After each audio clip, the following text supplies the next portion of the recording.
FEMA and other organizations are helping tornado survivors all over West Alabama, and what they're doing and how has changed as the weeks go by. Tim Tyson's here from FEMA to give us the latest. Tim, thank you very much for being with us again today. Thanks, Danny.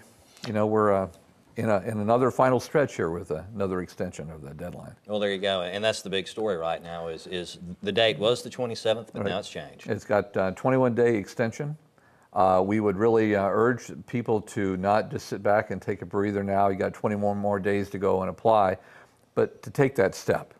There still is 4% of the people that have received an application for an SBA loan have not turned that application in.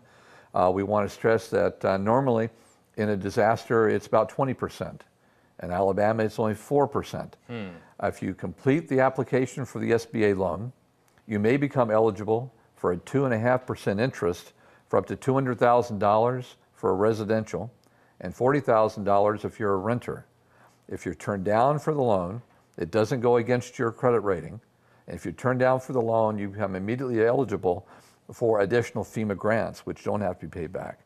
So it's essential that you apply with FEMA and you turn in that SBA paperwork. All right, and the new date is July the 18th, correct? Yes, 3 weeks from today. There you are, 21 days, 3 weeks. Yeah. And incidentally, this is the 2-month anniversary. Yes. So it's interesting that we'd be talking about this today. Tell me a little bit about why are people still not registering? Why is that happening? We still get the notion, and I think it's more than anecdotal by this time, that their neighbors were hurt worse than they were. But we're finding a lot of people now, because it's been 2 months, they're finding new cracks in the walls, cracks in their foundation. They haven't gone upstairs into the attic to see what has changed on the roof line. You need to really inspect your home and see if there's any related damage from April 15th to May 31st. If there's any damage that is storm related, you need to file it with your insurance company, register with FEMA. You've only got 3 weeks to do it. All righty.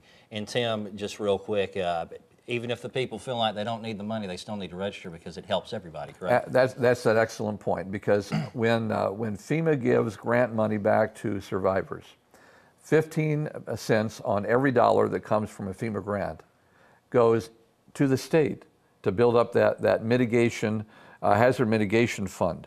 And the state and the counties can then decide how they want to spend that money. But it could be up to $120 million that the state will have for mitigation to prevent, to go against prevention of future storms. All right, Tim, thank you very much for being with us today. Dan. There is a new deadline. That is July the 18th. Remember, FEMA has lots of ways to assist you if you're a tornado survivor. You can call them toll-free at 1-800-621-3362, and you can find them online at FEMA.gov/assistance. Don't let time run out.